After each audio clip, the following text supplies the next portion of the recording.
gente, voltei! É verdade, 9 meses depois, cá estou eu para continuar este meu projeto, esta minha coisa fixe que eu criei aqui, este podcast que eu tanto gosto. Temos novo jingle, espero que tenham gostado. Deu bué trabalho a tentar perceber que tipo de sonoridade eu queria para começar o canal. Eu optei assim por uma coisa assim meio nostálgica, espacial, não sei explicar. Quando eu pensei, ok, eu quero mudar o jingle, já estava bué farto do anterior, quis ir assim para uma coisa que remetesse mais à memória e ao tempo, que vocês sabem, que é sempre aquelas duas teclas. Estão a ver aquelas teclas dos teclados que estão já gastas, porque são as mais utilizadas. São as minhas duas teclas, é o tempo e a memória. Vocês sabem, já me seguem aqui há algum tempo. Então, eu queria que o jingle captasse isso. E eu acho que consegui, não sei. Espero que tenham gostado. Espero que não sintam muita falta do outro jingle. Também mudei a capa do podcast e tenho toda uma parafernália de novos instrumentos e equipamentos aqui à minha volta. Tenho um iPad a gravar, tenho um microfone todo profissional, tenho fones na cabeça, tenho uma câmera à minha frente. Enfim, confesso que já não estou muito habituada a todas estas andanças de falar sobre o que me apetecer, sem travões, sem guiões, sem pessoas a responder. Porque nos últimos 9 meses eu fui uma pessoa normal. Não que criadores de conteúdo não sejam pessoas normais, mas vocês entendem o que eu quero dizer. Eu falei naquelas situações que toda a gente fala, que é a trabalhar, quando vou buscar o Eduardo à escola, quando me cruzo com pessoas na rua, com os senhores do supermercado. Então, voltar aqui a este cantinho que para mim, tendo em conta que já passou tanto tempo, acaba por ser nostálgico, está-me a saber muito bem. Estou muito entusiasmada, sim, mas também muito nervosa. Estou a sentir que já não pertenço aqui e esse foi todo o motivo pelo qual eu acabei por deixar de gravar isto. Aliás, eu antes de me pôr aqui a gravar este episódio de regresso, ouvi um bocadinho do meu último episódio para perceber. Eu lembrava-me, obviamente, porque foram as razões reais, então não tinha como não me lembrar, mas quis relembrar-me dos motivos que me fizeram fazer a pausa, deixar de gravar durante tempo indeterminado. E foi engraçado perceber o lugar mau onde eu estava naquela altura. Eu estava completamente perdida e foi por causa disso que eu decidi parar. Eu estava demasiado overwhelmed com tudo o que tinha para fazer, porque eu queria ser mãe, queria ser tatuadora, queria estar no YouTube, queria ter o podcast, queria ser dona de casa e eu não estava... Aliás, eu estava a conseguir fazer tudo, mas às custas da minha sanidade mental, porque... Enfim, ainda por cima o Duarte tinha acabado de entrar na creche, ainda não estava, as rotinas não estavam aliadas, entretanto ele começou a ficar doente imensas vezes e foi tudo muito difícil. E eu naquela altura ainda estava a passar, eu não sei se cheguei a falar sobre esse tema em específico no podcast, sei que falei várias vezes. Depois de parar de fazer o podcast eu ainda publiquei no YouTube durante uns 2 ou 3 meses, não muito regularmente, mas ainda publiquei. E eu sei perfeitamente que no YouTube eu falei muito sobre a crise de identidade que eu senti, que foi das coisas mais estranhas e aflitivas que eu já senti na vida. E eu posso aqui explicar um pouco. Se vocês já ouviram isto no YouTube, então se calhar passem uns quantos minutos à frente, porque provavelmente eu vou repetir a história. Mas como vocês sabem, eu partilhei ao longo do tempo, o primeiro ano de vida do Duarte foi tudo menos fácil para mim. Eu consigo perceber agora que eu provavelmente tive um ano em depressão pós-parto. Eu não estava, mas acima de tudo, mais do que triste, eu sentia-me vazia. Lembro-me, e acrescentando a esse sentimento de vazio, eu lembro-me de sentir uma inveja gigantesca e doentia de pessoas que não tinham filhos. Estão a ver? Tipo, eu lembro-me de olhar pela janela, ver uma pessoa random a passar e olhar para ela e pensar, fogo, esta pessoa não tem filhos, ela pode ir para casa e fazer o que quiser, ela não tem horários, e isto tudo de um lugar, obviamente, que eu não faço ideia se aquela pessoa tem filhos, eu não faço ideia que mesmo se não tiver filhos ela pode ter uma vida super difícil por causa de outras tantas razões, não é? Mas naquela altura só a ideia de uma pessoa não ter filhos para mim era um sonho. Era tipo, Phonics, que bom não ter que ter esse tipo de responsabilidade e não ter essa prisão, por mais que seja uma palavra dura. Porque eu estava completamente perdida naquele papel. Eu lembro-me de, mesmo depois do Duarte entrar na escola, que foi uma melhoria significativa no meu estado de espírito, e obviamente ganhei muito tempo durante o dia que não tinha. Mesmo depois disso ainda demorou algum tempo até eu voltar a sentir-me eu mesma, porque durante um ano eu fui só mãe do Duarte e praticamente nada mais. Quando voltámos para Lisboa houve uma melhoria, porque obviamente voltámos a ter a nossa casa, voltámos a estar nesta cidade que nós gostamos, voltámos a ter alguma da nossa rotina de volta, mas com este acréscimo que era ter um bebé e até janeiro, até meados de janeiro, um bebé de tempo inteiro em casa, que é das coisas mais difíceis da vida. Tipo, eu nunca fiz nada mais difícil que isto. Entre ter um bebé o dia inteiro, tentar fazer as coisas e ter um bebé que não se pode deixar sozinho, porque eles num instante estão-se a tirar de um penhasco e vocês nem sabiam que estava ali um penhasco, estão a perceber? Então, eu como durante um ano estive tão focada nesse meu papel, quando de repente me vi com tempo, eu não sabia para onde me virar. Eu tinha tempo livre e não sabia o que fazer com ele. Aquilo que eu sempre desejei durante aquele ano, que era ter tempo livre para não fazer nada ou para descansar, para ver filmes, eu quando tinha e quando o fazia sentia-me culpada, como se não fosse suposto eu estar a descansar, porque foi um ano sempre em modo bora, de repente estava assim a boiar num mar sem fim e sem saber o que fazer mesmo. E mais do que isso, eu não sabia bem quem era. Estão a perceber?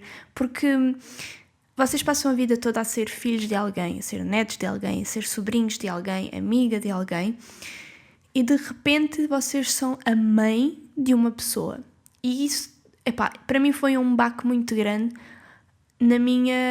na forma como eu me via a mim mesma, por mais que eu sempre tenha querido ser a Bárbara de sempre, só que em versão mãe. Como é que se diz? Inevitavelmente esse papel e essa responsabilidade muda muita coisa em nós. E eu não estava preparada para essa mudança e não soube acompanhar a minha própria mudança. Então eu lembro-me para aí... não me lembro se foi dezembro, se foi janeiro. Eu acho que foi janeiro, que eu comecei a planear assim, mudar o visual do meu canal de YouTube, mudar o visual e o jingle aqui do podcast. Foi nessa altura que eu comecei a pensar nisso. E quando eu parava para tentar pesquisar referências, para tentar fazer um brainstorm daquilo que eu gostava que fosse, da forma como... a identidade visual daquelas coisas que as pessoas obviamente iriam relacionar comigo, porque eram minhas.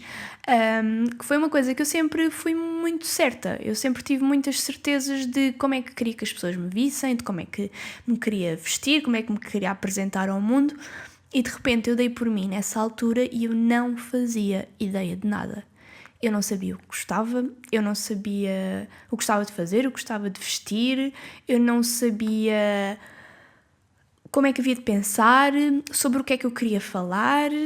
Então era muito claustrofóbico e eu tinha meltdowns diários quase, e mesmo em termos de raciocínio, eu queria falar, eu lembro-me de ter conversas com o Ricardo e começarmos a debater determinados assuntos, e eu sempre fui uma pessoa relativamente rápida em raciocinar e em articular as minhas frases, os meus discursos, e eu sentia que a minha cabeça estava em papa. Eu senti muito isso durante a gravidez, o chamado cérebro de grávida, existe mesmo. Eu senti muito que o meu pensamento e o meu raciocínio eram muito mais lamacentos durante a gravidez. Durante o pós-parto eu não consegui perceber, porque eu estava tão cansada e sempre tão, enfim, que aquilo era o estado normal e era justificado pelo cansaço. Mas a partir de uma determinada altura deixou de ser justificado pelo cansaço, porque eu já dormia bem, eu já tinha o dia todo livre do Duarte, porque ele estava na escola, não tinha porquê, aparentemente, eu sentir-me assim. Mas a verdade é que me sentia nessa altura pior do que nunca. Tentava formular discursos, não conseguia, era super, super frustrante, dava-me vontade de chorar e de partir coisas, porque eu sentia que era uma carcaça daquilo que sempre tinha sido. E foi muito assustador, porque nós, quando estamos a sentir as coisas, por mais que conscientemente saibamos, ok, isto não vai durar para sempre, vai melhorar, eu vou conseguir ultrapassar, há sempre aquela sensação, quando nós sentimos as coisas, parece que vão durar para sempre, e é assustador.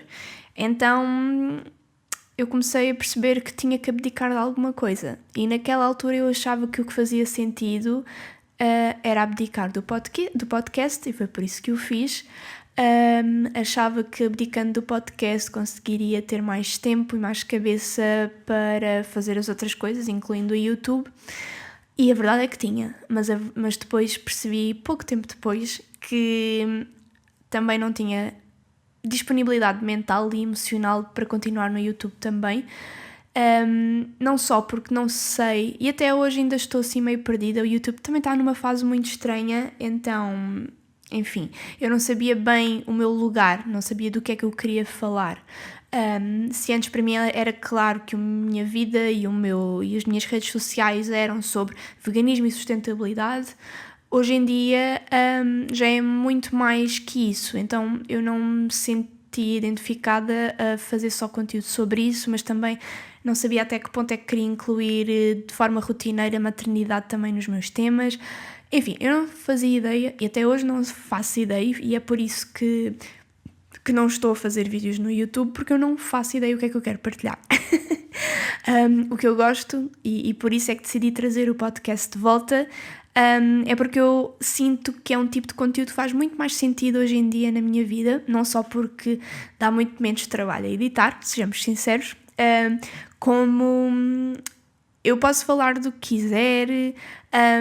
Eu sinto que é um lugar muito seguro, porque quem ouve geralmente do início ao fim, então vê os meus pensamentos a serem construídos, então mesmo quando eu sem querer digo as coisas de forma errada, eu acho que dá para perceber a intenção por trás. Então há menos aqueles mal-entendidos que costumam haver em posts de Instagram, em stories ou mesmo em vídeos do YouTube, porque é tudo um pouco mais rápido e às vezes perde-se a intenção e o contexto do porquê que a pessoa está a dizer aquilo daquela forma e enfim. E porque eu gosto de conversar e nem sempre tenho essa oportunidade, pelo menos não com amigos ou não conversas assim tão longas, e eu acho que é uma forma muito descomplicada e simples de abordar vários temas, sem grande pretensão, sem querer fazer coisas muito pretenciosas, muito elaboradas, com música aqui, com corte ali. E essa... Desculpem, a minha voz ainda está assim um bocado apanhada porque eu tive 2 semanas cheia de tosse com expectoração. Eu parecia um cão maluco a tossir e ainda não estou 100% recuperada. Portanto, vou aqui beber um pouquinho de água. Ai, babei-me, credo. Sim, tive assim meio... Não tive doente, mas tinha tosse com bué nhecas. Estão a perceber? Então, ainda estou aqui com a voz meio no fundo do poço. Ser uma voz sexy para regressar a este país do podcast. Enfim, entretanto, com esta parvoíce acabei por me dispersar e perder. Mas sim, foi durante estes 9 meses eu tentei encontrar-me e consegui. Eu fico mesmo muito feliz e orgulhosa de mim própria por eu sinto-me completamente eu outra vez. Aliás, sou eu numa outra versão, uma Bárbara 2.0, porque obviamente eu nunca mais na minha vida, por mais assustador e claustrofóbico que esta frase seja, eu nunca mais vou voltar a ser a Bárbara que era antes do Duarte, não é? Sou uma Bárbara completamente diferente e é engraçado quando eu às vezes me ponho a ver fotografias ou vídeos de há uns anos atrás, eu sinto que ali era uma bebé, tipo, mesmo visualmente a minha cara, eu provavelmente por causa do cansaço e da exaustão, enfim, não sei, eu sinto que envelheci muito nos últimos 2 anos. Nos últimos 2 anos eu olho para mim e sinto que envelheci uns 10, estou tipo... Também estou mais magra, perdi muito peso, não sei se pela alimentação, se estou a comer, não sei, mas estou muito mais magra, então sinto que se nota mais a minha pele e as minhas rugas. Ou então sou só mesmo eu a tentar evitar de aceitar que realmente estou a ficar mais velha. Já tenho 27, daqui a 3 anos tenho 30 e não estou a saber lidar e nem quero falar sobre isso. Enfim, mas sim, consegui encontrar-me neste novo papel, nesta nova dinâmica. O Eduardo está muito giro, muito fofo, eu estou a adorar. Se o primeiro ano foi um martírio para mim, esta nova fase eu estou a gostar muito. Claro que não deixa de ser cansativo, claro que continuam a haver dias em que eu só quero estar alapada no sofá, ver filmes de manhã à noite, mandar vir Uber Eats, frituras e fast food, e deitar-me e acordar às horas que eu quero, e obviamente não posso. Mas já é mais fácil porque ele passa o dia na creche e quando está em casa ele já está maiorzinho, já comunica, já fala, já anda. Demorou muito tempo a andar, ele só começou a andar com 1 ano e 8 meses, uma coisa assim do género. Exatamente, 1 ano e 8 meses. Foi o último da salinha dele a começar a andar. Mas agora está super crescido, está super perspicaz, engraçado, então acaba por ser uma melhor companhia, não é? Nem que seja nos momentos em que ele está triste, a chorar, pelo menos já consegue verbalizar um bocadinho o que é que o está a deixar chateado. Isso já é uma grande ajuda, não termos que andar a jogar aquele jogo da adivinhação. Pronto, então, como está tudo um pouco mais leve, por mais que continue difícil e nunca mais vai ser fácil, pelo menos não nos próximos muitos anos, o facto de eu sentir essa maior leveza nessa parte da minha vida faz com que eu me consiga focar nas outras partes de mim. Já consigo ter mais tempo de lazer, sair com amigos de vez em quando, dedicar-me a sério ao meu trabalho enquanto tatuadora, que eu estou a adorar cada vez mais e que sinto que evolui muito nos últimos meses justamente porque tive tempo para melhorar as minhas técnicas, comprar-me equipamento novo, perder mesmo tempo a desenhar coisas que eu gosto e que sei que as pessoas vão gostar.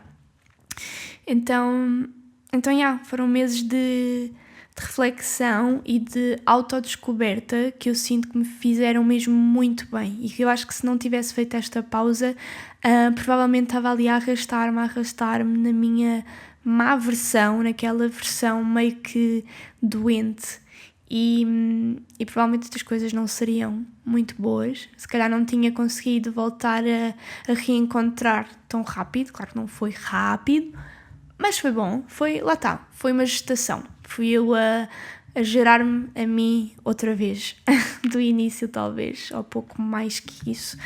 E pronto, senti... Eu já queria ter voltado há mais ou menos 1 mês, mas eu queria que quando eu voltasse em bom, queria voltar com melhor som, com imagem outra vez, com nova música, novo look. Eu já não me identificava com a parte visual do podcast como ele estava anterior, com aquela bonequinha, por mais que eu tenha gostado muito dela.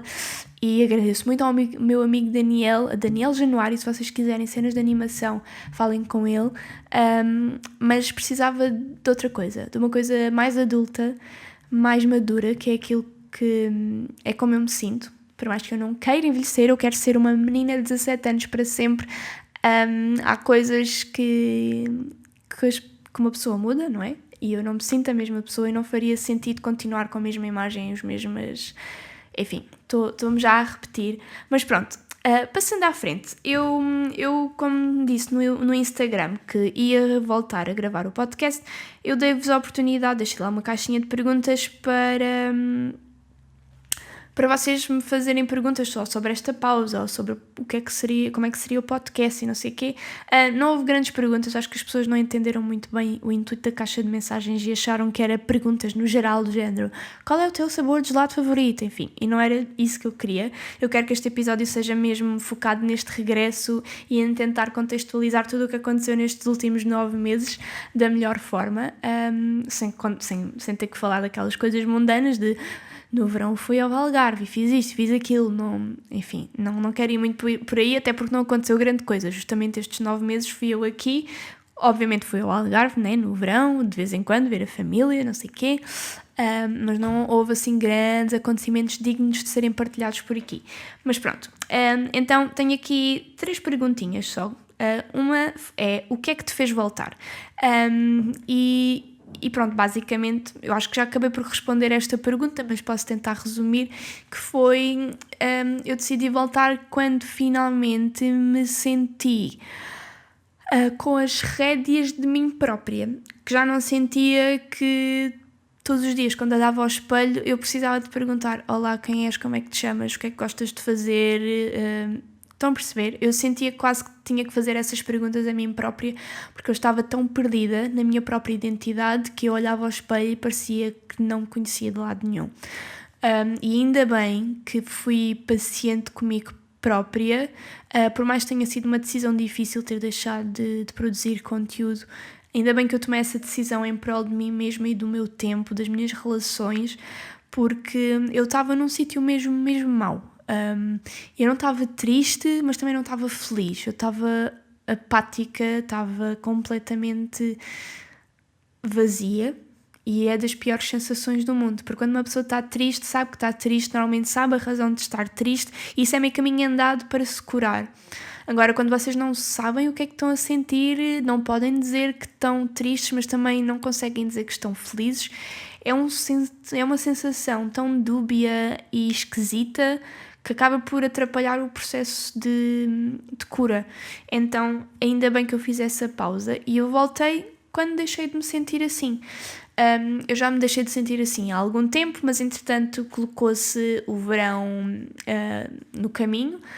E este verão nós aproveitámos muito bem o verão, justamente também por termos o Duarte, então é tudo diferente, tudo novidade, tanto para ele como para nós, que se há coisa gira de ter um filho é que nós acabamos por reviver tudo através dos olhos deles, coisas que para nós já nos passavam despercebidas, porque vemos desde que nascemos, de repente temos a noção de que ele está a ver pela primeira vez e parece que ganha esse encanto da estreia outra vez, porque não sei explicar. Imaginem, nós fomos com ele à praia as primeiras vezes e aquilo era um shitex para nós, se calhar mais do que para ele, porque adorávamos vê-lo brincar com a areia e com o mar e ele chapinhar na água. Para nós era tipo a cena mais fixe de sempre. Eu fui mais à praia este ano do que fui, sem exagero, nos últimos, 6 anos, todos juntos. Foi a primeira vez em muitos anos que eu fiquei bronzeada. Claro que quem olhava para mim não percebia que eu estava bronzeada, mas eu estava bronzeada. E pronto, basicamente decidi voltar porque comecei a perceber que já estava bem, que já tinha a minha rotina controlada de forma a conseguir voltar a incorporar esta parte da minha vida no meu horário outra vez. E pronto, a próxima pergunta era... perdi, onde é que está? Qual a maior aprendizagem durante a pausa? A maior aprendizagem que eu tive durante este tempo foi justamente o ter percebido que realmente há vezes em que não vale a pena estarmos a dar cabeçadas na parede a tentar passar para o outro lado. Que mais vale parar, respirar um pouco e tentar perceber se há um caminho melhor para chegar ao outro lado. E era esse caminho que eu tinha de tentar encontrar e que demorei alguns meses até conseguir. Mas sim, foi essa a minha maior aprendizagem, que é: nós precisamos de tempo para pôr as ideias no sítio, para voltarmos a perceber o que é que gostamos de fazer, que essas coisas que nós sempre gostámos às tantas podem deixar de fazer sentido e não tem mal nenhum, por mais que seja esquisito. Por mais que às vezes nós gostemos de fazer coisas e essas coisas parece que fazem quase parte da nossa identidade, parece que quase tinham de estar ali escritas no cartão de cidadão, de repente, quando há estes grandes eventos, estes grandes acontecimentos que mudam muito a nossa vida, seja o nascimento do filho, seja a morte de alguém, seja a mudança de país, seja um emprego novo, seja o que for, depende muito de pessoa para pessoa. Há pessoas que acontecimentos diferentes afetam de formas diferentes. Há pessoas que têm filhos e que não sentem que tenha mudado assim grandes coisas. Há pessoas que se calhar essa mudança é muito maior se mudarem de cidade, por exemplo. E para mim, pronto, foi obviamente o tornar-me mãe, foi esse interruptor que mudou praticamente tudo em mim. E é esquisito quando... Estão a ver, parece que eu deixei a Bárbara de 2020 na lavandaria e fui lá buscá-la de volta depois de estar lavada e ela tipo, sei lá, ou lavaram com lexívia e estava de outra cor, ou encolheu, ou trocaram a peça e deram o casaco de outra pessoa qualquer. Estão a perceber o que eu estou a tentar explicar? Se calhar foi um exemplo um bocado parvo, mas foi a primeira coisa que me veio à cabeça, portanto, olhem, é realmente, eu dei à luz e saí de lá uma pessoa que eu não conhecia, com outra pessoa pequenina que eu não conhecia, que tinha de canalizar toda a minha energia e dias e horas, e então eu sinto que esse primeiro ano foi o ano de conhecer o Duarte, de mantê-lo vivo e saudável, e a partir do momento em que eu percebi que já tinha essa parte assegurada, assim mais em modo automático, começou o puerpério da Bárbara. Começou os primeiros meses, o primeiro contacto comigo mesmo enquanto mãe, conscientemente, foi a partir aí de dezembro de 2021, já o Duarte tinha quase um ano. E foi uma altura, lá está, já disse isto 1000 vezes, muito complicada, mas dei-me esse tempo e pensei várias vezes em recorrer à terapia. Acabei por não o fazer porque, entretanto, comecei a perceber que estava a melhorar sem esse apoio. Mas sim, foi essa a maior aprendizagem, perceber que realmente às vezes mais vale parar, que às vezes parar é andar para a frente. Foi isso que eu percebi. E ainda bem que eu parei, porque hoje estou muito melhor, muito mais leve, muito mais feliz, muito mais realizada. Sou muito melhor mãe agora do que era antes, porque quando uma pessoa não está bem, não consegue ser boa pessoa, não consegue ser boa mãe, não consegue ser boa amiga, não consegue ser boa namorada, não consegue ser boa nada. Eu sinto que em 2021 não fui muito boa pessoa para muita gente, incluindo para mim, não é? Mas, enfim, acho que já respondi à pergunta. A próxima pergunta e última: existiu algum sentimento de culpa quando decidiste fazer a pausa? Obviamente que sim. E eu ainda sinto um pouco em relação ao YouTube. Vocês sabem que eu faço YouTube, eu comecei o meu canal em janeiro de 2017 e parei agora este verão. Portanto, foram praticamente 5 anos consecutivos em que eu gravava e publicava semanalmente durante, excetuando o último ano, 2021, eu publicava 2 a 3 vídeos por semana. Portanto, eu já não conhecia a minha vida, a minha rotina sem isso, sem essa dinâmica de pensar o que é que eu vou gravar, apontar ideias, criar guiões, fazer gravações, editar, publicar, ler os comentários, partilhar no Instagram. Enfim, ter o feedback, isso era uma parte tão grande da minha vida e tão importante para mim, porque eu realmente gostava de cada segundo, eu nunca fazia frete, era muito raro, mesmo a parte da edição, que para mim era a parte mais penosa, porque é a parte que demora mais tempo, não é? Um vídeo que tenha demorado 30 horas a ser gravado, 30 horas, credo, 30 minutos a ser gravado, é raro demorar menos de, na melhor das hipóteses, 5 horas a ser editado. Então imaginem aqueles vlogs que eu gravava durante uma semana, que ficava tipo com 14 horas, 12 horas de gravações em bruto, ter que ver aquilo tudo, escolher, pôr música, enfim, eram horas e horas e dias e dias e dias, e eu já nem me lembro como é que eu conseguia estar sempre nesse ritmo e ter sempre ideias, porque agora estou numa fase em que eu não faço ideia, mesmo se eu tivesse, imaginem que deixava de tatuar e voltava a fazer YouTube a full time como eu fiz durante alguns anos. Eu acho que não tinha nada para dizer agora, sem ser neste formato assim mais despreocupado, que é quase como uma conversa. Eu não faço ideia o que é que eu quero comunicar, e ter perdido esse lugar foi bué de esquisito para mim.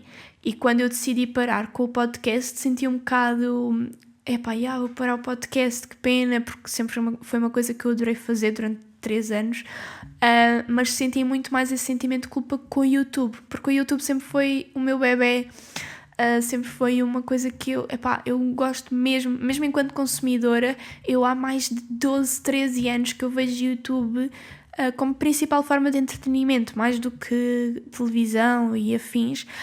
Eu vejo YouTube todos os dias há tipo 12 ou 13 anos, e de repente há 5 anos que eu era também criador, e obviamente isso veio acrescentar outra versão, outro lado desse gosto e desse amor que eu tinha pela plataforma, e ter abandonado isso deixou-me muito culpada, porque primeiro por mim própria, porque às tantas eu fico, epá, se calhar agora estou a desistir e depois se me apetecer voltar já não vai dar, as pessoas já não querem saber, a plataforma se calhar já não existe. E ao mesmo tempo perdi-me no raciocínio. Eu disse que isto está enferrujado, enfim. Mas sim, senti esse sentimento de culpa, porque era uma coisa tão central na minha vida que é quase como vocês combinarem, terem uma cena com os vossos amigos de todas as semanas vocês vão tomar um café com eles e de repente vocês decidem epá, eu não tenho mesmo tempo, isto já não está a ser fixe para mim, vou deixar de ir este encontro semanal. Até pode ser bom para vocês, mas vocês vão se sentir culpados e pensar em mil e uma coisas de epá, eles se calhar vão achar que já não gostam de mim, ou se calhar vão ficar muito mais próximos entre eles e eu vou passar a ser um pouco mais descartável.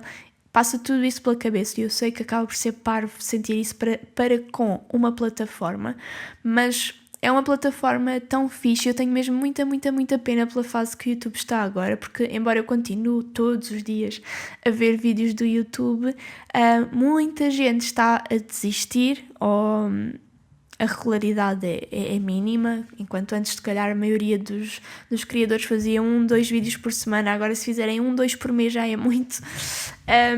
Está-se a dar muito mais valor ao conteúdo rápido dos TikToks, dos Shorts, dos Reels, dos Stories, enfim, tudo o que tem mais de 15 segundos as pessoas já apanham uma seca.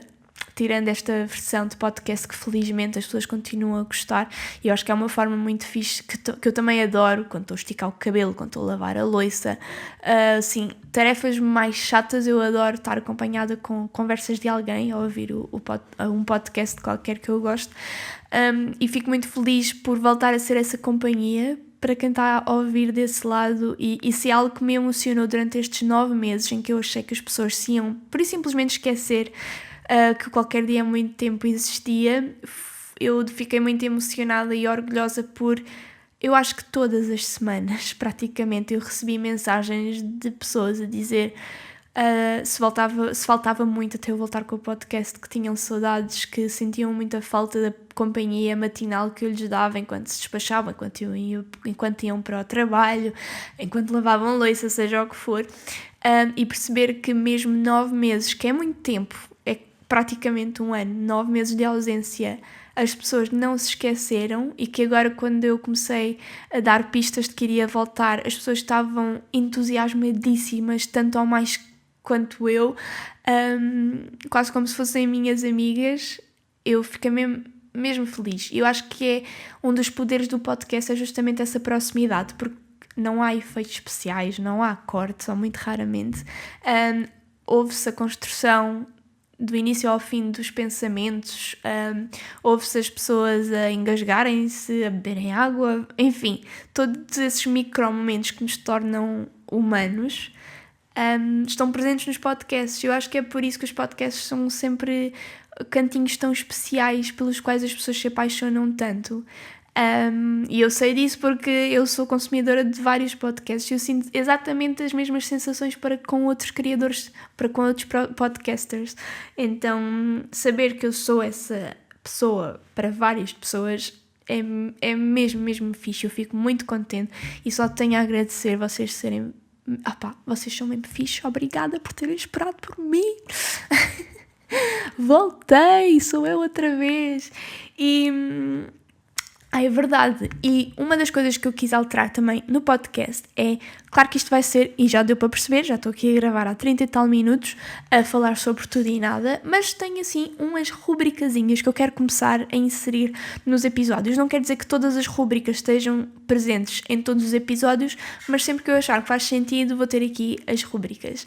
E uma das rubricas que eu quero ter semanalmente também é o ódio e o amor de estimação. Esta semana eu vou só ter o ódio de estimação. Vamos começar assim, numa nota positiva.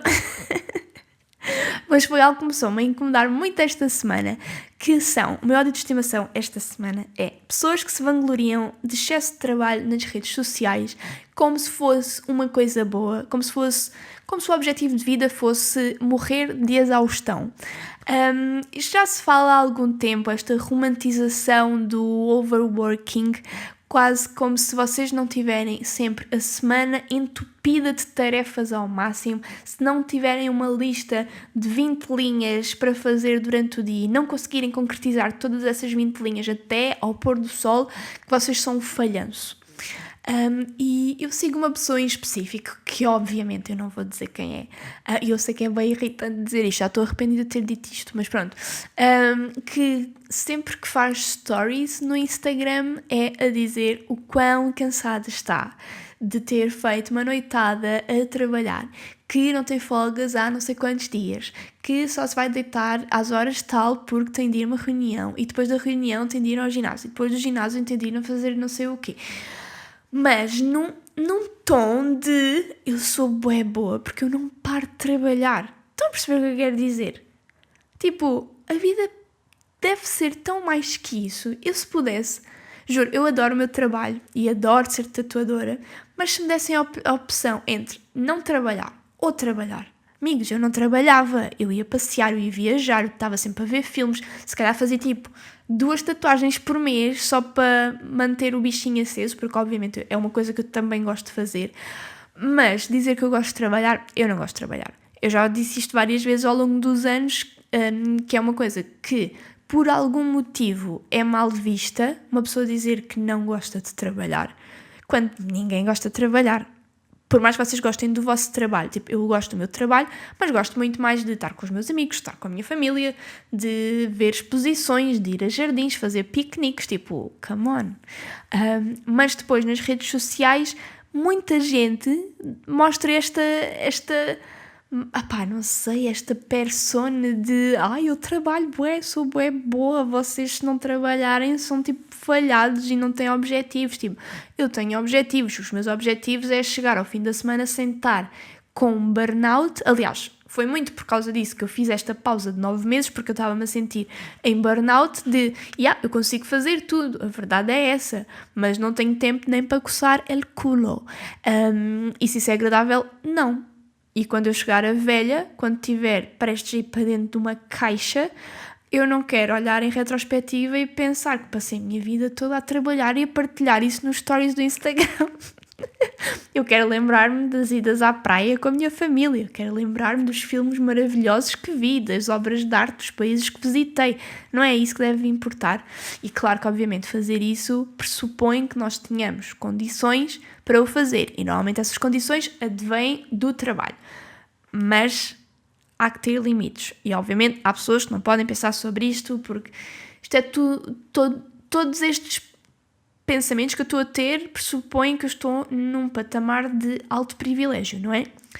Mas que na maioria é a situação em que estas pessoas que partilham esta romantização pelo overworking estão também. Não estamos a ver, eu não estou a falar de pessoas que têm muitos problemas financeiros e obviamente têm que ter 2, 3 trabalhos a fazer turnos de 18 horas. Eu não estou a falar dessas pessoas porque essas pessoas não têm tempo para ligar os stories, para ligar o telemóvel, por-se a gravar nos stories e partilhar o quão cansadas estão e a quantidade de coisas que ainda têm para fazer. Mas pronto, espero que vocês tenham entendido a minha intenção e este meu ódio de estimação. Digam-me se também é um ódio de estimação vosso ou se vocês não ligam nada a isso, é só uma cena minha.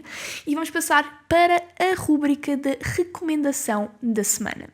Esta provavelmente é uma rubrica que também não vai estar presente em todos os episódios, porque eu nem sempre consigo ver filmes, nem sempre consigo ir a exposições, não leio um livro por semana, infelizmente, mas por acaso é uma coisa que eu tenho, se vocês me seguem no Instagram sabem que eu voltei a ler pai em junho, que eu sempre fui uma pessoa que li, nunca fui aquelas leitoras malucas e super inspiradoras para mim, de ler tipo 2, 3, 4 livros por mês, não sei quantos livros por ano, mas lia regularmente, tipo tinha sempre um livro que estava a ler e ia lendo.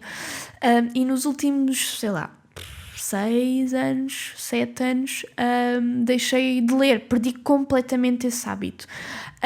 Mas há uns meses atrás o Duarte começou a demonstrar uma paixão enorme por livros.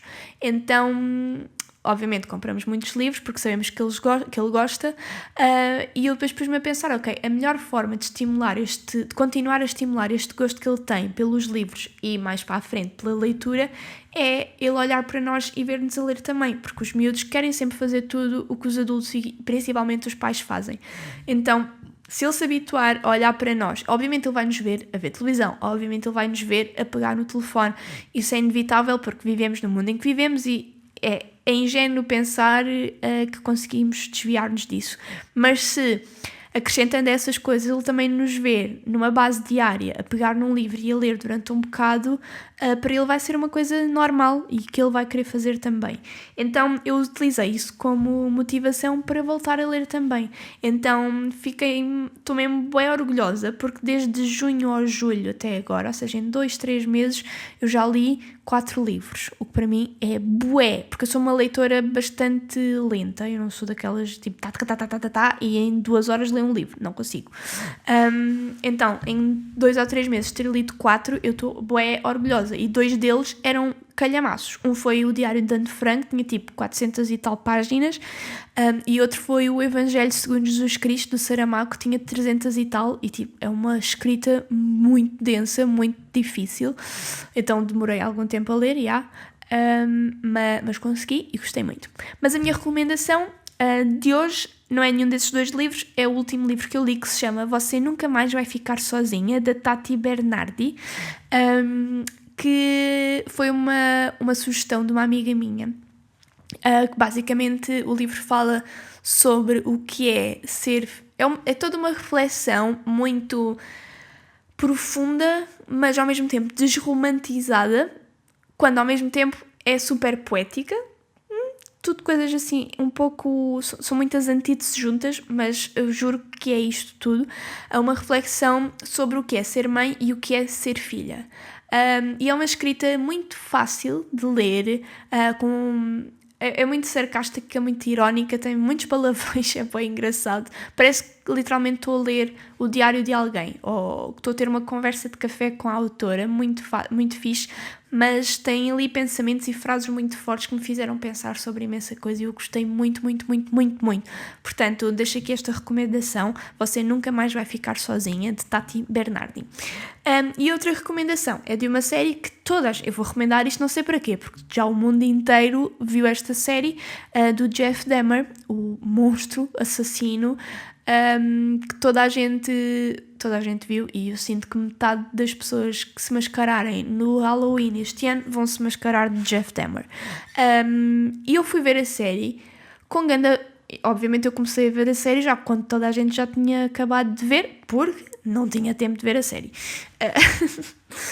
Então já tinha visto muitas... Eu tentei sempre fugir um bocado, não é, para não ter spoilers, mas acabei por ver as opiniões de várias pessoas a dizer que era horrível e que eu estava chocada, e pessoas que tinham desistido de ver no 2º episódio e que nunca tinham visto uma cena tão má, e depois vi também notícias a dizer que o ator principal, depois de gravar a série, teve 2 anos em terapia e que tinha sido a coisa mais difícil que ele já tinha feito. Então eu estava à espera de uma cena bué difícil de ver, tipo, mesmo bué difícil, bué hardcore, bué gráfica, e fiquei surpreendida por ter achado exatamente o contrário.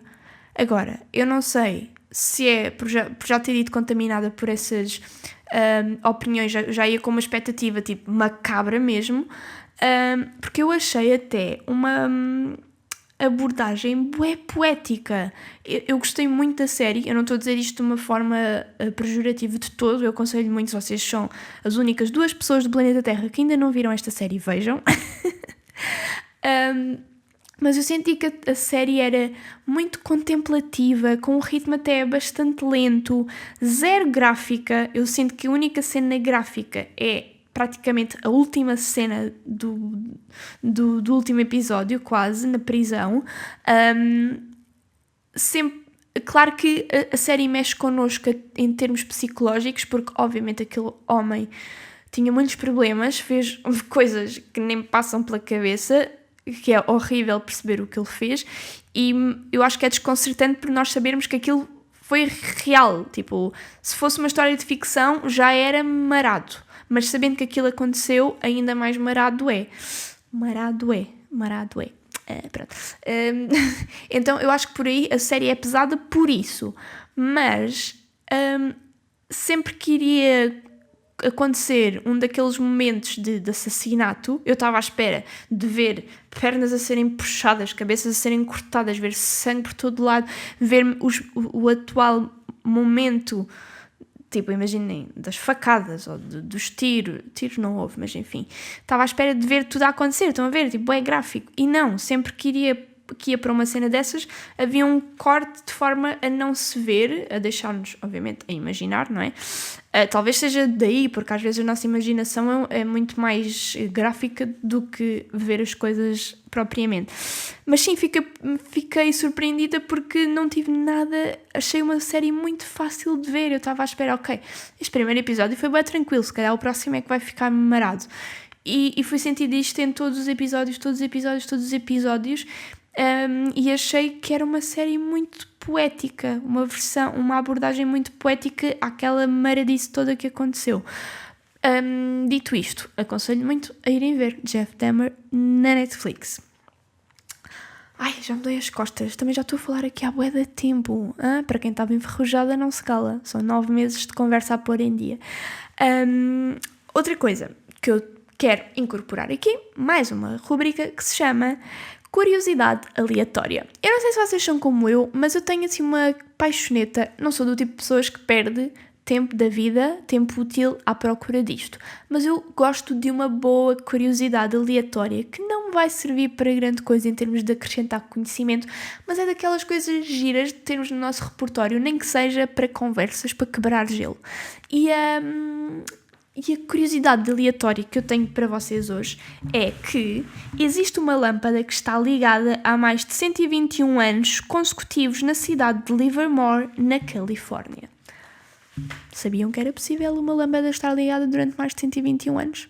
Eu não sabia e descobri que sim. Eu confesso que não pesquisei imenso sobre isto, fui só certificar-me de que era realmente verdade, e é realmente verdade. É uma atração turística, é uma lâmpada que está pendurada no teto de um quartel de bombeiros, se não me engano, e é uma atração turística. Há lives no YouTube, acho eu, só da lâmpada, que são atualizados a cada 30 segundos para as pessoas terem a certeza de que a lâmpada nunca é desligada. Acho que a lâmpada só foi desligada 4 vezes em toda a sua vida, e não sei bem porquê, mas pronto, é uma cena que já está no recorde do Guinness, e não se sabe bem o porquê daquela lâmpada estar a durar tanto tempo. Pode ser por causa do material, pode ser porque está um espírito lá dentro a querer sair e não sai. Estou a gozar, eu não acredito nestas cenas, está bem? Vocês sabem que eu sou uma pessoa da ciência e da realidade, e que não sou pessoas de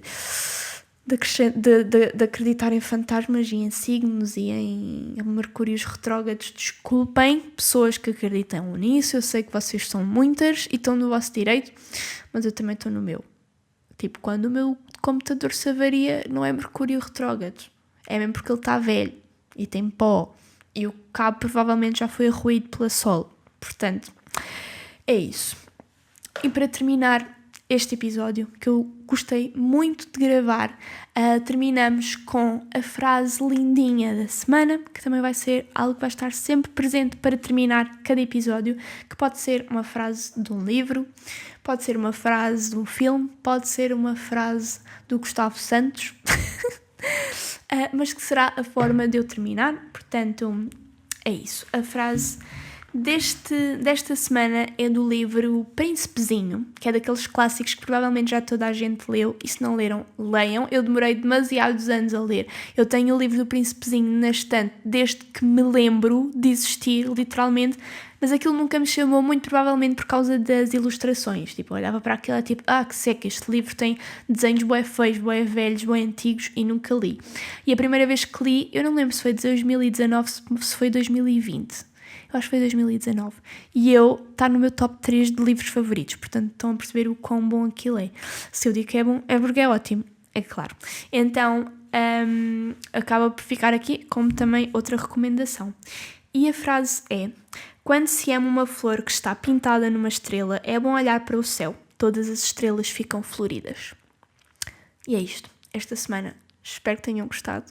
Um grande beijinho e vemo-nos no próximo episódio. Adeus e gosto muito de vocês!